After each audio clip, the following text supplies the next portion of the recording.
All right, let's talk about the Guma stuff, guys. Let's quickly talk about the Guma stuff because I think that this is such a ridiculous reaction. So let me just pull up everything here and then I will go through it. For people that don't know, yesterday during T1's match, Gumayusi did not play. So Gumayusi didn't play. Smash played instead. And there was speculation as to why this happened. This wasn't something that was talked about before. Fans were upset because some people bought tickets to watch Guma play, and he didn't actually play in these games. So people were really upset with how this was communicated by T1. And I think there's a couple things here. Firstly, I think the reason that T1 waited until after they won to explain why Guma didn't play is because if they actually said before the games were played that Gumayusi is not playing and Smash is going to be playing for performance-related reasons because they believe that Smash is going to give them like a better chance to win in this game, or they think that Smash is playing really well and Guma didn't play well in the first series. There's a lot of people that are that would be upset. I think they would probably get even more flack. So they announced that they were playing with Smash. Joe Mar, who is the CEO of T1, responded and said, Kuma requested to speak about Smash playing today against KT at his post-match availability. Now, I think the reason for this is that they wanted to have plausible deniability if Smash ended up running it down. They didn't want to have to deal with the outcry of like, of course we lost because of Smash. Like, why is this coaching staff so stupid? Because the coaching staff of T1 is the one that gets trucked the most. You know, like they're the ones that always take the blame when things with T1 don't go well. So here it goes. Kuma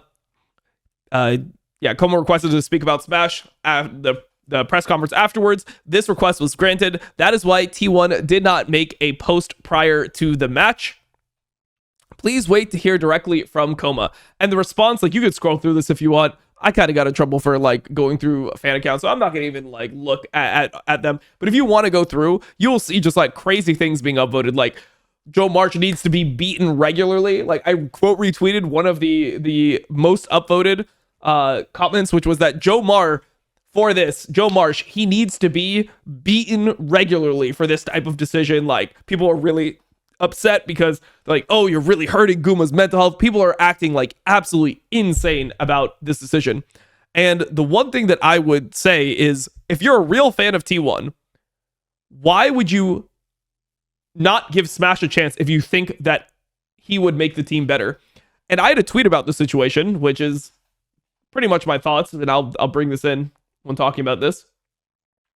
I thought that this was a very ironic situation because if you remember how T1 functioned, Guma got a shot in the same way. Like Smash is a super mechanical, really good AD carry from Academy. I have had this guy like talked about to me multiple times, and I don't even follow LCK Challengers. It's not actually called Academy. Their second league is called Challengers, but whatever. He played with Reckless last year.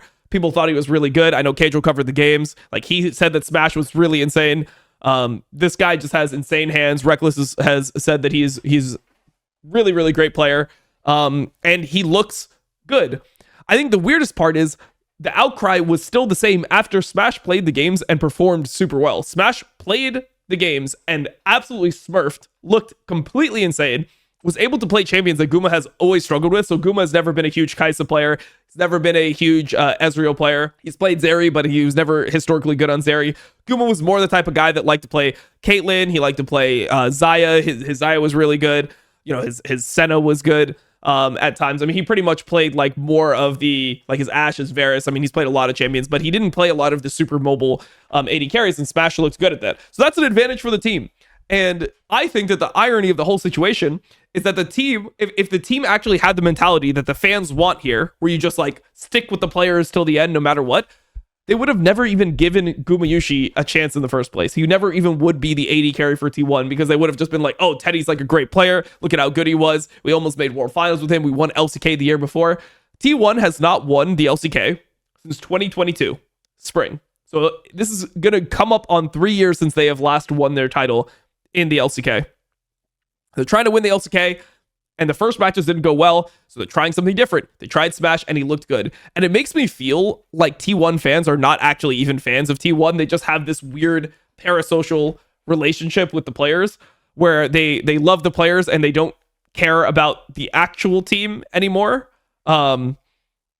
Which I think is it's like normal to like players and not really organizations. But most people are T1 fans because of like Faker, right? Like he is the most popular player. He is the one that's been there the whole time. That's the reason why most people became T1 fans. So if you want to see like Faker succeed, wouldn't you want him to have the best AD carry possible? And I'm not saying that Smash is instantly better than Gumayusi, but if Smash is better than Gumayusi, as a T1 fan, you should logically want Smash to play the games because he is really good, right? Like that should be where your logic goes. But people are super resistant to this change. So Guma commented on it afterwards. It is actually a benching. Guma did not. There was no like different situation here, or like Guma wasn't sick or any of this. There was speculation about that beforehand, but it was just a performance related benching to Gumayusi, which people think is insane. I think that if you have a really good player, sometimes even top tier players, need to be changed. Or it's not even that, like Gumayusi could be like a not good AD carry or something. Maybe Smash is just the fucking second coming of like Uzi or some shit. Anyways, hi, my precious fans, my lifelong fans. You haven't been shocked. You must have been shocked, thrown off, and sad after hearing the news. I felt the same way when I first heard about it. This is obviously Gumayusi commenting on his benching. But this kind of thing can happen to and occur for anyone. So as I slowly looked back on my situation, I came to think of it as an opportunity to grow even further. It's a position that I worked hard in and protected for 3 years. So although my absence might feel awkward, if you continue to believe in me and wait for me as you have done, I will come back with an even cooler version of myself. Thank you always. So good response from Gumayusi. But yeah, that is the situation that's happening over at T1. You're seeing a lot of like drama. I mean, there's a ton of like ridiculous comments, and now people are, just taking things out of context, just doing the same games that they always do. Like, for example, one tweet that showed up on my feed recently was this.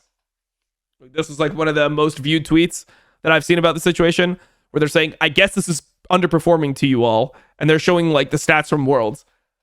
I don't know what the point of these types of like comments are. I mean, this is Worlds quarterfinals last year, and then this is Worlds in 2023 in the finals and semifinals game 4. So yeah, he like went deathless, and these were generally games that they stomped really hard. These were the 3 games against Weibo. These were the 3 games against top esports. They were generally huge favorites in these matches, and he had like really good KDAs. But I don't understand what that has to do with his performance like right now.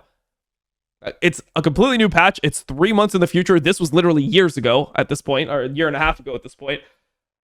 No one is saying that he underperformed at Worlds because people thought he was underperforming at the beginning of spring in his first couple matches. Like that is not what the argument is. The argument is right now, right in this current moment in time, he underperformed in recent games, and Smash is performing really well. So they're giving Smash an opportunity now. They're not like retroactively going back and then putting Smash in the games that they won at Worlds. Like that's not what's going on. So I don't know. I see these types of tweets. It just feels like it's really insane that you like can't talk about this, or like there's so much resistance to these ideas. But yeah, I mean, here are where we're going. And I think Yamato had a pretty good tweet here. So I'll go to Yamato's Twitter and I'll bring up his take on the situation.